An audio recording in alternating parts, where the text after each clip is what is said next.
Caray. Bueno, eh,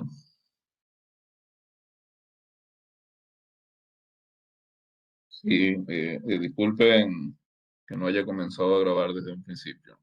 Ya llevamos casi una hora de clase. Para quien esté comenzando, para quien esté viendo la grabación, eh, son las 4:58. Comenzamos nuevamente a las 4:05, pasando asistencia, etcétera. Eh, Hay un deber que hay que entregar el próximo viernes, que son los ejercicios que han ido quedando en clase hasta isometrías. Y todo este tiempo hemos estado demostrando la siguiente proposición. Hemos demostrado la proposición 3.1 de las notas de los apuntes de clase o del borrador de guía que estoy escribiendo, que dice que el espacio vectorial V es suma directa de los espacios vectoriales V1 y V2. Si dadas bases ordenadas de estos dos subespacios, la sucesión que se forma al escribir primero los vectores de la base de V1 y después los vectores de la base de V2, forman una base ordenada, es una base ordenada del espacio grande. Está todo bien explicado, bien escrito al menos. No recuerdo quién me dijo que no estaba grabando, pero gracias por avisarme. Em, pero ustedes saben que yo generalmente empiezo a grabar desde el principio, pero a veces a uno se le olvida. Dimos una hora de grabación. Eh, Gracias por avisar. No es la primera vez que me pasa. Voy a tener que ir, ir designando cada clase a alguien que me recuerde, que me haga de acuerdo durante la próxima clase que hay que grabar, que me haga de acuerdo al principio. Bueno, ese,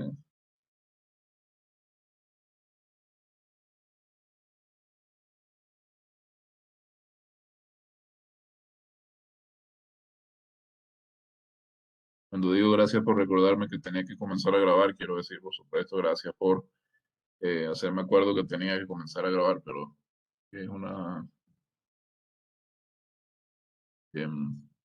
de los giros idiomáticos que todavía no es que no domino, sino que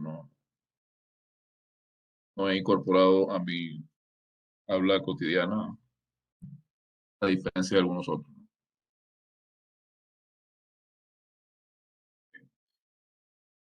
Yo quería definir, em, dado que tenemos la definición, estaba diciendo justo antes que me dijeran que no estaba grabando. Em, Tenemos la definición, por un lado, de que dos subespacios de un espacio son ortogonales entre sí. Significa que todos los vectores de uno de los espacios son ortogonales a todos los vectores del otro. Recordar, eh, definición de V1 ortogonal a V sub 2. Esto significa que phi de xy es igual a phi de yx de 0 para todo x en V1 y todo y en V sub 2. Y aquí, como phi no tiene por qué ser simétrica, recuerden que para chequear la ortogonalidad tenemos que mirar que phi de x y y sea 0, pero también tenemos que mirar que phi de y sea 0. Es decir, tenemos que mirar que en cualquiera de los dos órdenes en que yo puedo aplicarle phi de x y a y, el resultado sea 0. No se satisface la definición de ortogonalidad. Entonces, tenemos la definición de ortogonalidad, tenemos la definición de suma directa. Entonces, vamos a combinar ambas definiciones y de ahí obtenemos lo siguiente. obtenemos la suma ortogonal directa. Vamos a decir que el espacio V mayúscula es suma ortogonal directa. Suma ortogonal directa de los subespacios V sub 1 y V sub 2 si 1 es suma directa. Es decir, si V es V1 suma directa de V sub 2. Y segundo, si V1 es ortogonal a V sub 2. O sea, cuando esto pasa, lo denotamos así. V es V1, le ponemos aquí el símbolo de perpendicular. Con eso estamos escribiendo que V es suma ortogonal directa de V sub 1 y V sub 2. Entonces, por ejemplo, bueno, vamos a las 5:04, ya tenemos una hora de clase, a pesar de que apenas llevamos 6 minutos de video. Eh, Vamos a hacer la acostumbrada pausa de todas las clases y continuamos a las 5:10 con eh, una propiedad interesante de esto, de los espacios que son suma ortogonal directa de otros espacios. Vamos a hacer el recreo y continuamos. Ok, ya vamos a continuar. Seguimos grabando y todo. ¿Por qué nos interesa eh, poder escribir los espacios vectoriales no solo como suma directa, sino además como suma ortogonal directa de dos subespacios? Bueno, el motivo es muy simple. Pongamos que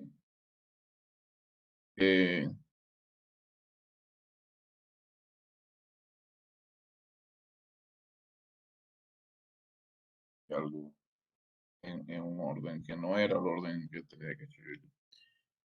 Supongamos que tenemos phi.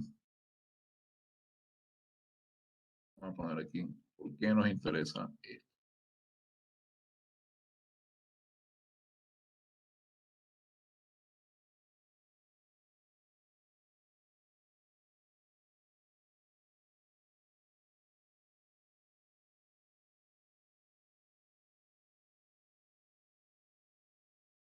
Pongamos que tenemos phi, una forma definida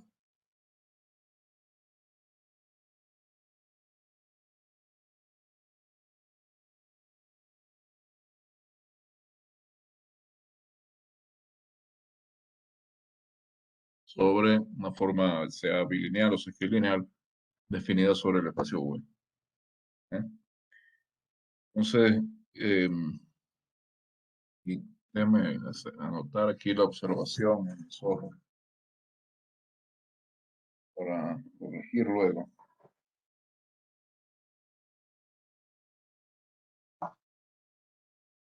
Que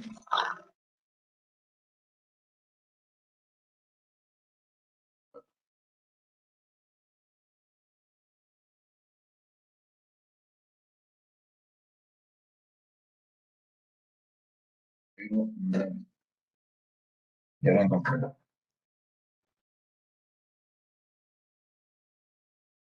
Sí, tal como está, estoy poniendo la herramienta delante de los caballos. Que estoy diciendo que la definición 3.3.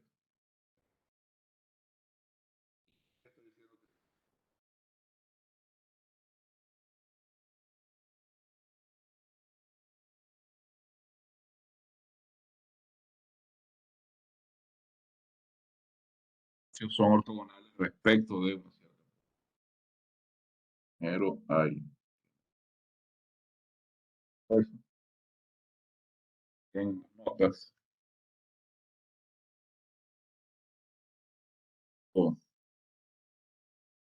Me imagino que vuelven a bajar las notas cada semana, ¿no? Pero eh, así luego revisarán las correcciones. Al final les va a quedar unas notas menos con todos los teoremas. Entonces, decía, supongamos que tenemos una forma bilineal o sesquilineal definida en un espacio V, ¿no? Y supongamos que tengo dos espacios ahí, tales que V mayúscula es la suma directa de esos dos subespacios. Es decir, V mayúscula, la suma ortogonal directa, perdón, esos dos subespacios. Es decir, V mayúscula es suma directa de estos dos y estos dos espacios son ortogonales. Por supuesto, son ortogonales con respecto a phi. Pues por eso hay que primero hablar de la forma y luego decir que V es base, perdón, es suma directa ortogonal de dos subespacios. Entonces, esta phi yo lo puedo eh, dividir en dos subformas, digamos. Yo defino phi sub i como la restricción de phi a el producto de VI por VI, ¿no? Para uno y 2. Es decir, phi sub 1 está definida sobre V1 y phi sub 2 está definida sobre el subespacio V sub 2. Bien, hoy ustedes ya deben haber visto, por supuesto, esa anotación para las funciones restringidas, ¿no? Lo que estoy haciendo es restringir el dominio simplemente.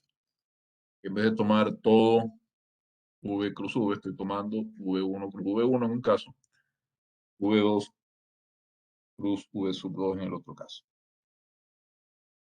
Entonces, fíjense, si yo tengo eh, dos elementos, digamos,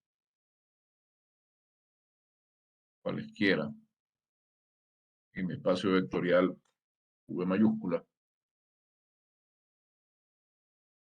pues dado que V mayúscula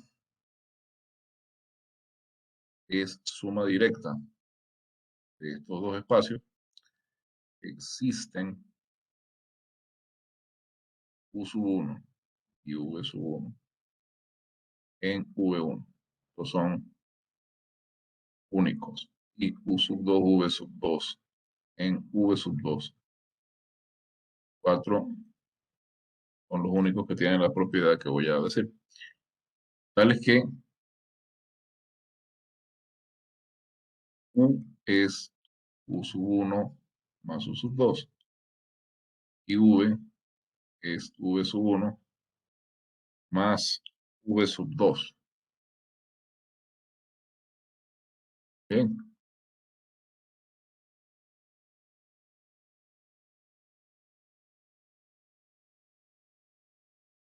entonces,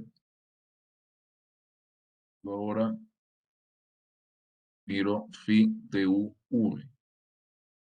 Y de UV es por lo que acabamos de ver, phi de U sub 1, U sub 2, V1 más V2. Ahora, esta phi es o es bilineal o es esquilineal, pero en cualquiera de los dos casos es aditiva en ambas componentes. Entonces,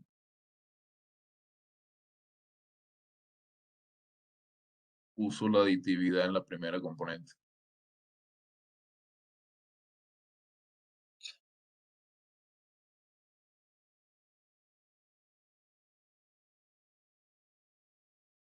phi bilineal o sesquilineal. Cualquiera de los dos casos, esto está y de u sub 1 más u sub 2 por un vector en un vector v, lo puedo descomponer de esta forma. Y ahora aplico aditividad en la segunda componente.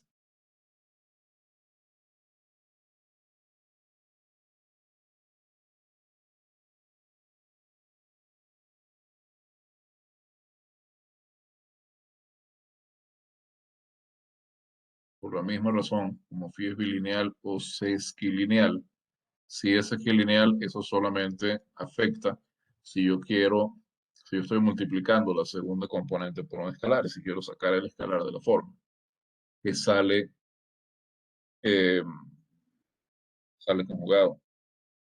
Pero en la segunda componente la aditividad se mantiene. Entonces, acá yo tengo pi de u sub 1 v1. Pi de u sub 1 v sub 2 está 0 porque u sub 1 está en v1, v sub 2 está en v2. Lo mismo con este sumando. U2 y V1 pertenecen a subespacios distintos que son ortogonales. Entonces acá me queda phi de u sub 1 V1 más phi de u sub 2 V2. Y u sub 1 y V1 están los dos en V1, entonces esto es la función phi, es la misma imagen, pero ahora de la función restringida a V1 y aquí tenemos la restricción a V2. Entonces, si yo tengo un par de conjuntos que son ortogonales, un par de espacios que son ortogonales respecto a una forma phi, y V es suma directa ortogonal de esos dos espacios, yo pues puedo descomponer phi de V como la suma de phi1 sobre un par de vectores en V1 más phi2 en un par de vectores de V2. De ahí parte de la importancia de esta, esta definición. ¿Qué pasa?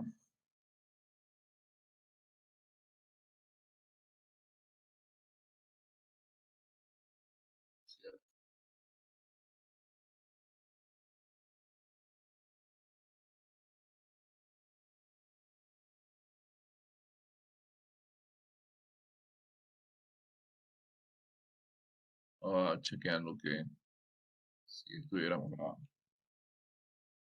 Otra propiedad que tenemos eh, cuando podemos descomponer un subespacio como suma ortogonal directa de dos subespacios, respecto, por supuesto, a phi.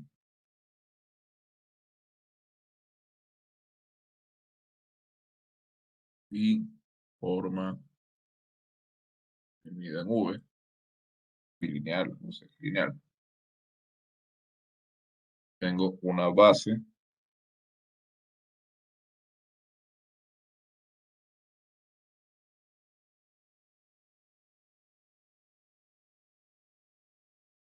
de V sub 1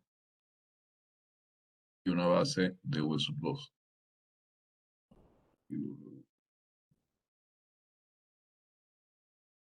Eh, bases de V1, V2, subespacios de V, tales que V es suma ortogonal directa de estos dos espacios. Yo tengo mi restricción a V1 de phi, tengo mi restricción de esto, por supuesto, con respecto a phi, ortogonales con respecto a phi. Fíjense, tengo phi1, pues phi restringido o V1, como habíamos dicho. Eh, Entonces, es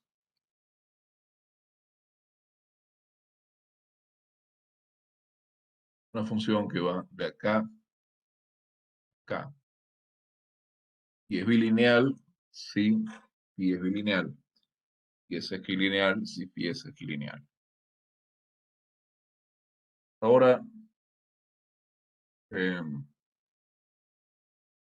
olvidamos por un momento de que V1 es un subespacio de V grande y lo vemos como un espacio en sí mismo. Esa base B1 de V1 nos permite representar matricialmente a la forma Φ1.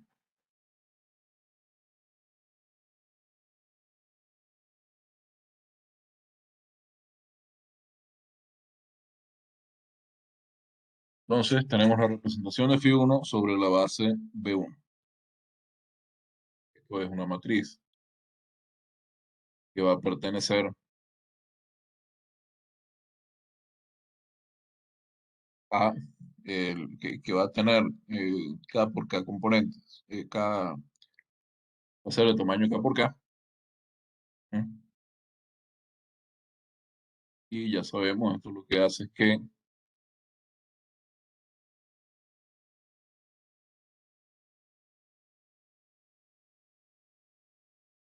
Phi XY, de Φ1 XY, es igual a X traspuesto. X traspuesto, este es vector de coordenadas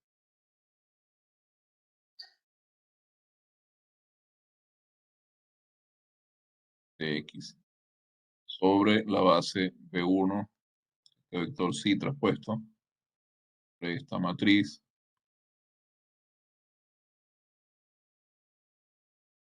el vector de coordenadas de Y sobre la base B1. Y esta la obtenemos justamente,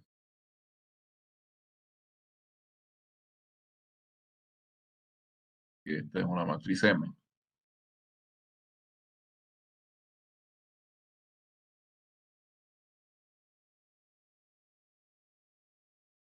Entonces,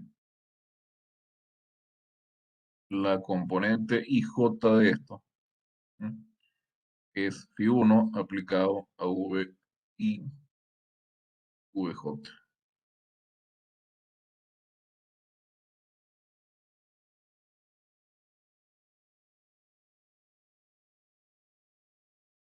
Por eso es tamaño K por K. Fíjense, los vectores, dado que V1 tiene K elementos, estos vectores de coordenadas están obviamente en Fn, están en, perdón, están en Fk, no están en Fn. Estoy escribiendo Y como combinación lineal de K vectores linealmente independientes. Lo mismo estoy haciendo para X, como sus vectores de coordenadas. ¿Sí?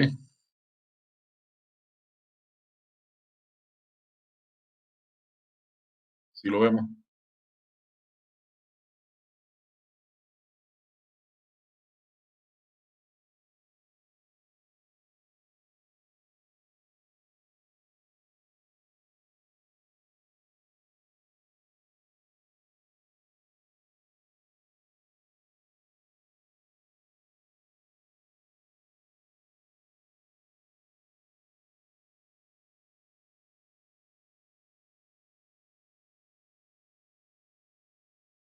Lo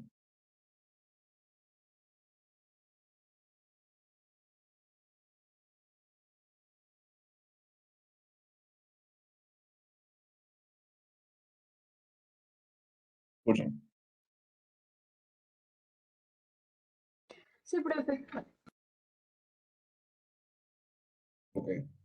Entonces, sí vemos por qué tenemos esta forma, esta matriz de ese tamaño, ¿no?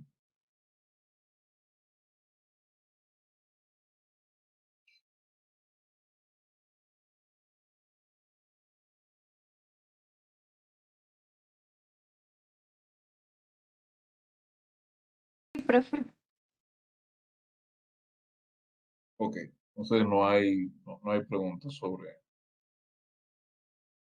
este asunto. Bueno, fíjense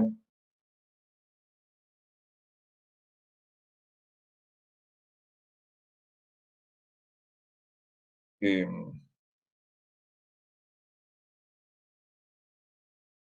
en lo siguiente,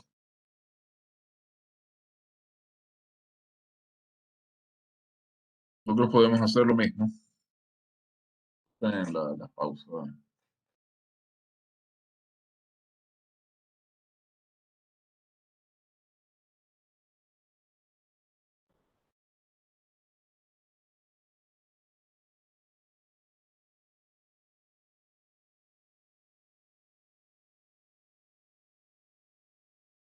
Dando estas dos. Y aunque tengo un espacio ahí de 3 horas entre el final de la verdad es que el cansancio igual, el cansancio acumulado igual a esta hora ya. ah, Entonces uno se pone más lento. Entonces fíjense, tenemos la representación de Φ1 sobre la base de B1. Y de manera similar tenemos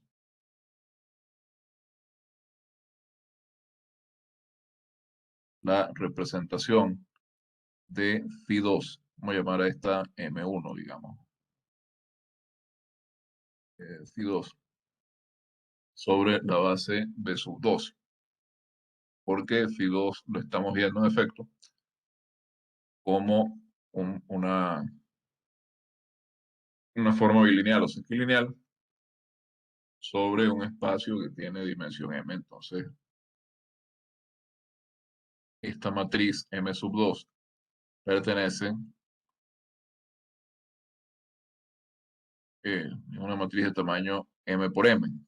Pertenece al conjunto de las matrices cuadradas tamaño M por M.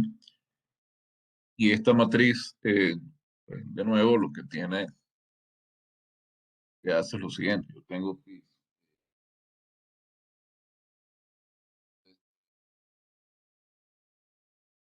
CB2 transpuesto sobre la base B2 de nuevo. XY, X y Y son vectores en un espacio que tiene dimensión M. Entonces yo los escribo como combinación lineal de los elementos en la base B2, que son M vectores. Eh, hay M elementos ahí. Y por supuesto, sus vectores de coordenadas tienen tamaño M. Tengo una representación para Φ1 sobre la base de V1. Tengo una representación de Φ2 sobre la base de V2. Lo interesante es que, dado que eh, V1 y V2 son V1, yo lo estoy considerando como una base ordenada de V1 para poder trabajar con sus y V1 base, una base ordenada.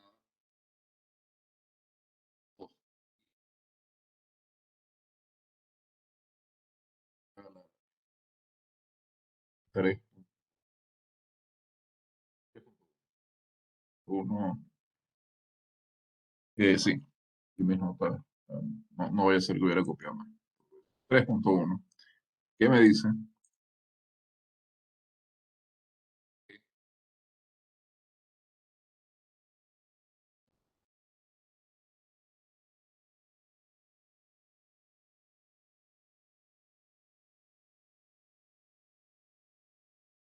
Esta, ahora tengo una base ordenada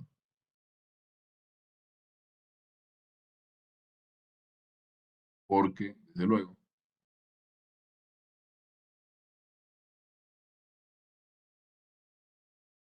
porque este V grande es suma directa de estos dos. No solo suma directa, además es suma directa ortogonal. pero por el hecho de ser base, por el hecho de ser suma directa, si yo ahora pongo las dos bases B1 y B2, una detrás de la otra, eso que obtengo ahora es una base ordenada de V grande. Ahora, yo quiero representar,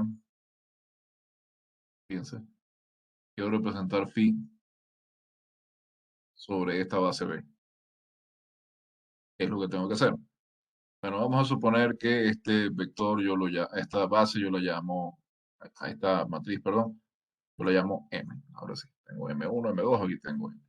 ¿Sí? Entonces, lo que yo sé sobre representaciones matriciales de formas bilineales o sesquilineales es que la componente IJ yo la obtengo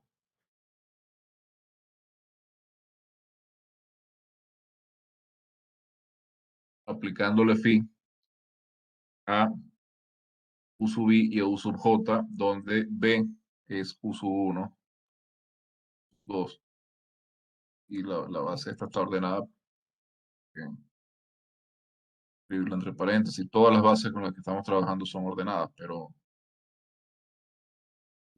K más M y K más M es N, ¿no? ¿Por qué lo escribo así? Porque hasta aquí yo tengo los vectores V1 hasta VK. Y de aquí en adelante yo tengo los vectores W1 hasta WM. Entonces, observen que si I está entre 1 y K, y J está entre 1 y K, esta componente IJésima es phi de VI, VJ. Entonces, esta es la componente IJésima de M1. ¿Sí? Sí, ahora eh, yo tomo,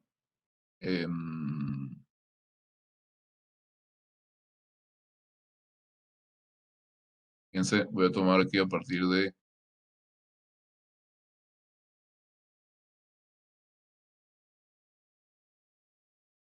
K, ¿no? Voy a tomar la componente K más Iésima, K más Jésima. Esto es phi de U sub K más I,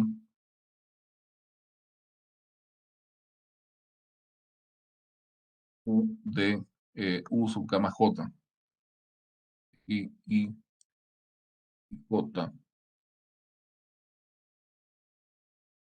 están entre 1 y M.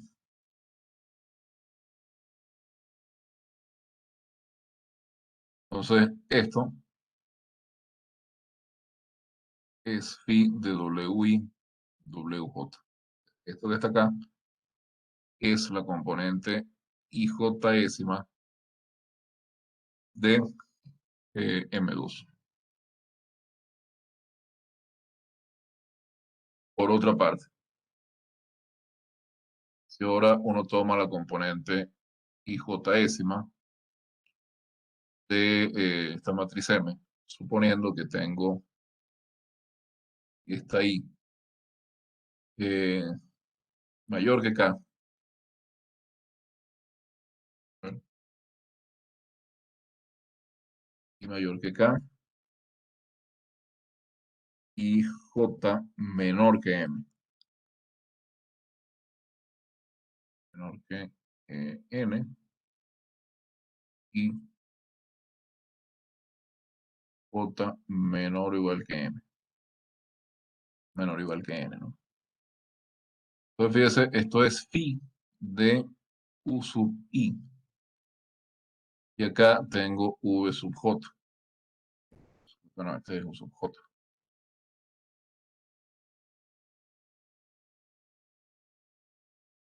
Ahora, este I que está acá es mayor que K. Entonces, yo acá tengo, vamos a poner esto aquí, esto es phi de, y es mayor estrictamente, ¿no?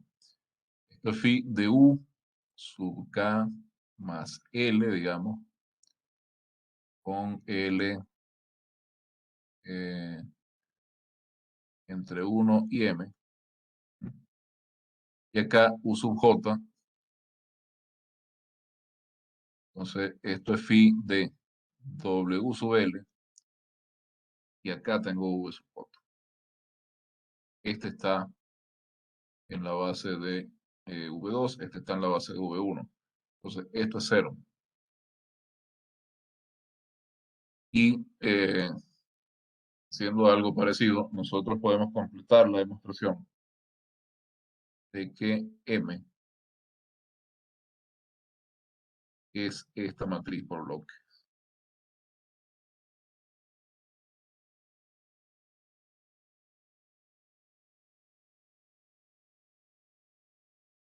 M es tamaño n por n. Acá tengo un bloque cuadrado, tamaño k por k. Y acá tengo otro bloque cuadrado tamaño m por n, m por m. Acá tengo ceros, acá tengo ceros. Lo que estoy viendo en esta parte cuando I es mayor que k y menor o igual que n y j está entre 1 y m, es que este bloque que está por debajo de m sub 1 y a la izquierda de m sub 2 es cero.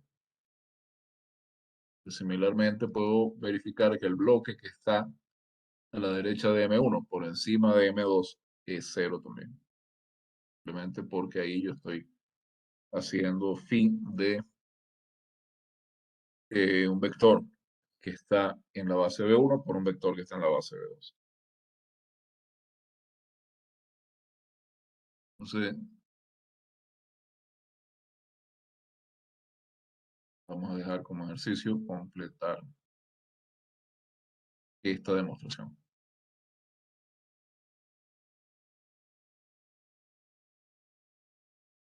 ¿Ve?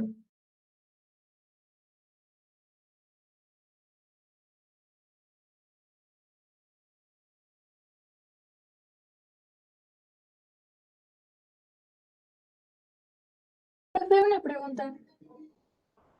Sí, bien. N viene a ser igual a K más M. Sí. N es K más M. Sí. Gracias. De nada.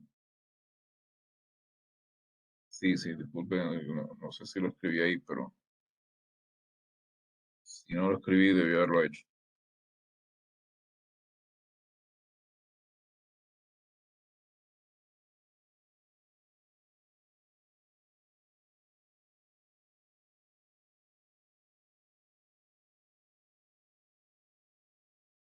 Bueno, fíjense además que otras cosas podemos demostrar teniendo la noción de suma directa ortogonal.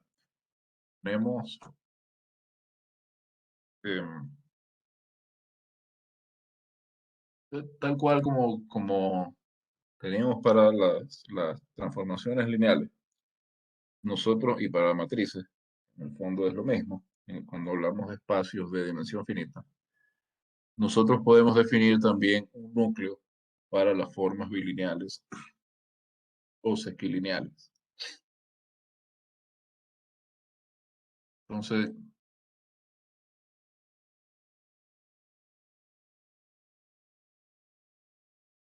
yo tengo una forma bilineal o sesquilineal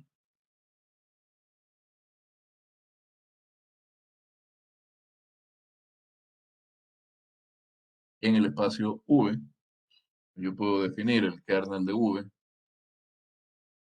el kernel, núcleo, como les guste más decirlo, kernel de phi, perdón, es el siguiente conjunto. Es el conjunto de los vectores en V, tales que para todo W en V, cuando ustedes aplican phi al par WW o al par WV, lo mismo, el resultado es cero. Recordemos la clase pasada, ese por acá, hicimos algunos ejemplitos. Vamos, por ejemplo, R3 con el producto punto. Vamos en R2, una forma bilineal simétrica.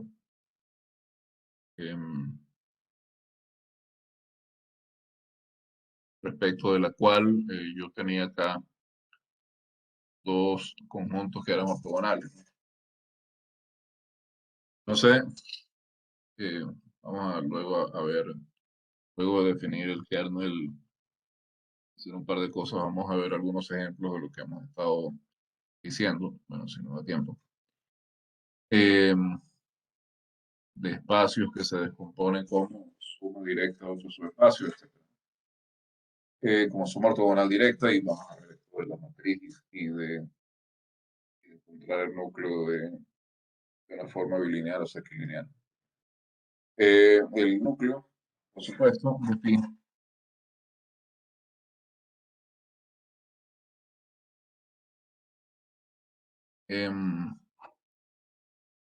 revisamos esos ejemplos. Este conjunto se denota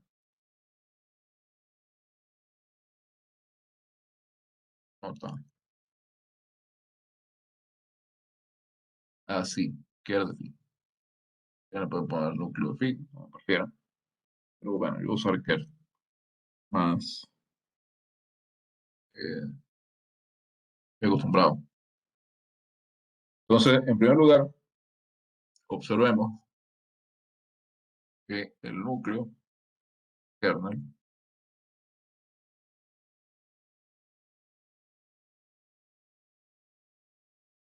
esto es un subespacio de V. Ver que es un subespacio, nosotros tenemos que hacer dos cosas, tres en realidad. La primera es mostrar que ese conjunto no es vacío. Ese conjunto no es vacío por una razón muy simple.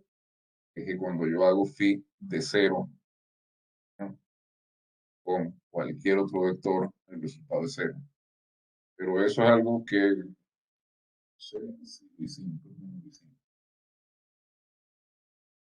Pero es inmediato, ¿no? ¿Qué piensa? Bueno, el de phi no es el conjunto vacío.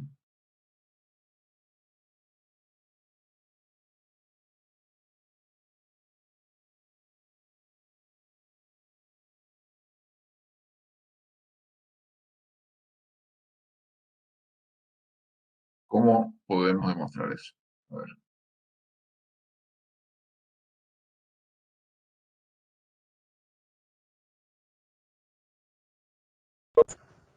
¿Podría ser por reducción al absurdo, profe? Suponiendo que el kernel de phi es igual al conjunto vacío. Bueno, pudiera ser, pero poco Podríamos tomar el, necesariamente, ¿no? A ver, podríamos tomar el cero del espacio B, y ya que el cero es ortogonal a todo vector del espacio, la forma bilineal de cero con V es igual a cero, y con eso el kernel es distinto del vacío. primero habló Larrea y ahora habló Rosero.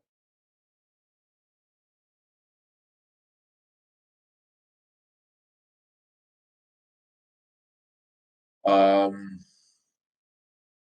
sí, eso parece una buena idea. Las dos ideas son buenas. Yo había pensado en otra cosa. En realidad muy simple, muy, muy, muy simple. Recuerden que estamos hablando de espacios de dimensión finita. Quiere decir que phi se puede representar usando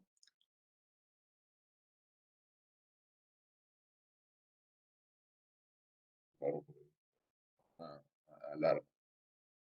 Eso significa que si yo tengo una base cualquiera,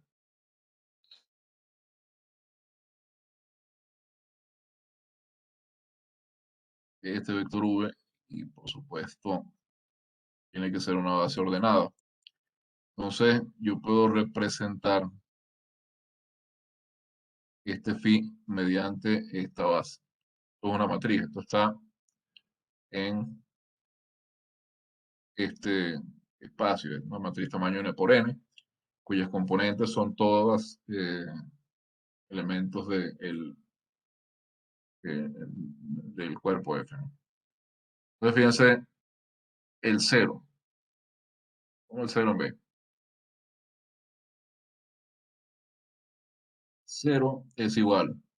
Supongamos que esta base B está formada por los vectores V1 hasta Vn.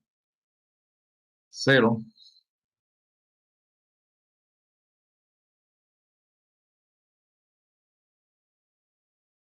es 0 por V1 más 0 por V2 y así hasta 0 por Vn. Entonces, el vector de componente de coordenadas del 0 es el 0, el vector 0 de este espacio, el espacio de las n-tuplas sobre este. Entonces, phi de, ustedes tomen cualquier vector, sea v un vector cualquiera, v mayúscula, un vector arbitrario acá. Hagan phi de v con 0. Esto es v, por de coordenadas de v más bien, traspuesto por la representación de phi sobre la base B, por el vector de coordenadas de 0, que acabamos de ver es el vector 0. ¿Sí? Por 0.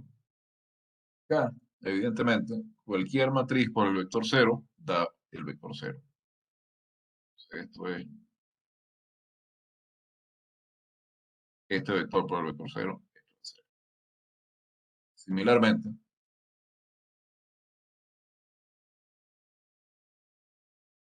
y de 0b es igual a 0. Entonces, para todo vector v en v mayúscula, y 0b igual que phi de b0 igual a 0. Por tanto, el 0, sin duda, pertenece al kernel de phi. Entonces, eso es no vacío. Una vez que uno tiene que eso es no vacío, las otras observaciones son inmediatas, ¿no?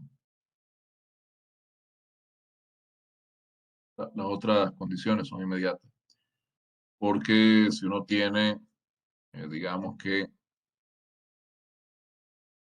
U y V pertenecen al kernel de phi, entonces usted suma U y V y hace la phi con un W. Esto es phi de U, V, phi de V, de U con W, perdón, más phi de V con W. Y esto es 0 porque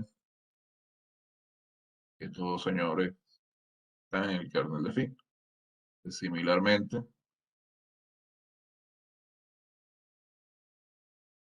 tendremos lo mismo si aplicamos phi a U más V y W en el otro orden, ¿no? Y la otra cosa que hay que verificar es que si alfa es un escalar, de nuevo, U está aquí en el kernel, Entonces tenemos que verificar que alfa por u está en el kernel. Él le aplica phi a, sea v, un vector cualquiera acá. Entonces uno le aplica phi a alfa u por v, ¿no? Esto, si la forma es bilineal,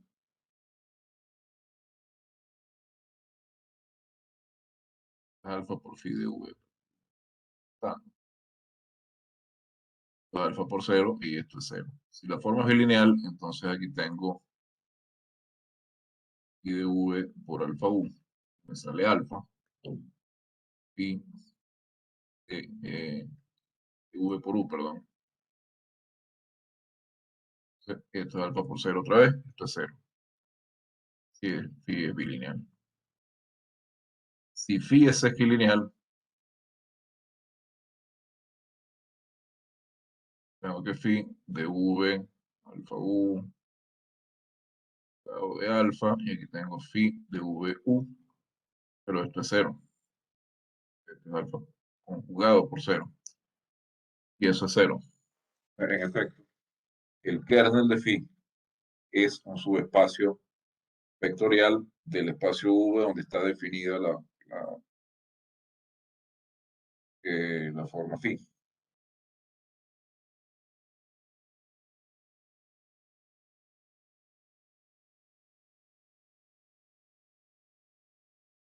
Bien. Entonces,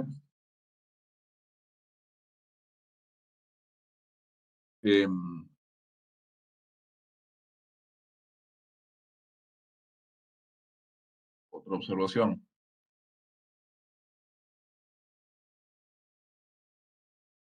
Es que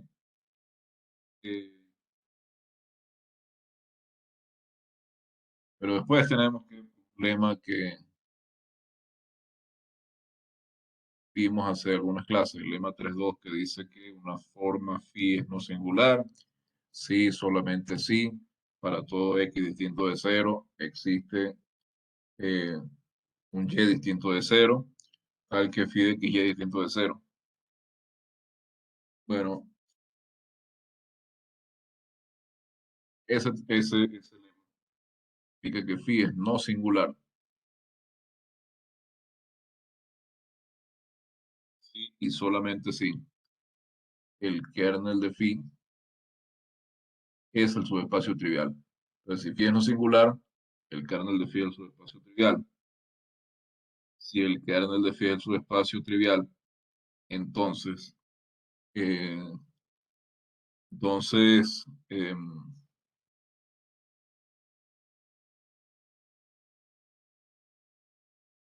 digo, estoy viendo.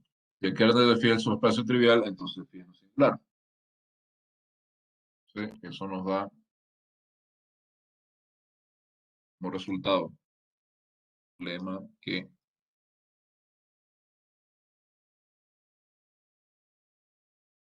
permite demostrar el siguiente lema. Si phi es bilineal o sesquilineal, entonces yo puedo escribir el espacio donde está definida la forma como suma ortogonal directa del kernel de phi con, ¿y quién es V1? V1 es un subespacio de V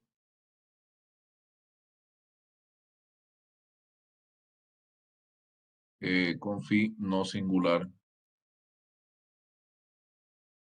en V1. Entonces, eso quiere decir, si phi es no singular en V1, nosotros tenemos que el kernel de phi sub 1 es el subespacio trivial.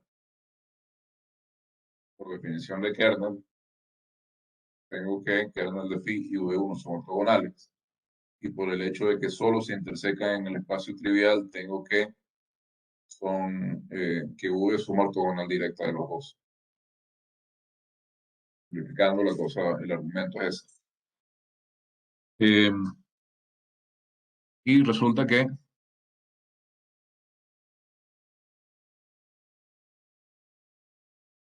este espacio con esta forma forman una estructura única salvo isometría.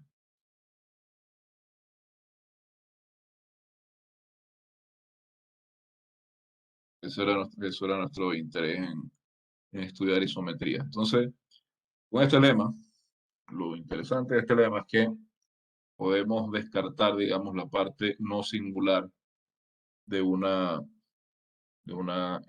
forma phi, porque, digamos, esa parte va a actuar solamente sobre el kernel de phi. Y podemos concentrarnos en formas no singulares. Bueno, pero ya se nos fue el tiempo, entonces vamos a dejar la clase hasta acá. Luego, eh, mil disculpas al que esté viendo la grabación por haber olvidado grabar en el momento. Y nos veremos el próximo lunes a las 11, como siempre. Decía, vamos a ver algunos ejemplos de estas cosas de las que hemos estado hablando hoy. Feliz fin de semana. Nos vemos el lunes que viene. Que descansen. Profe, Y dígame.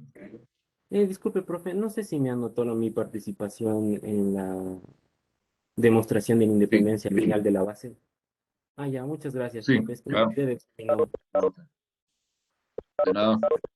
Profe, Dígame. ¿hasta qué horas va a poner para subir el deber de la otra semana? Hasta isometría. Hasta el lunes. Ah, no, decía la hora para la fecha de entrega.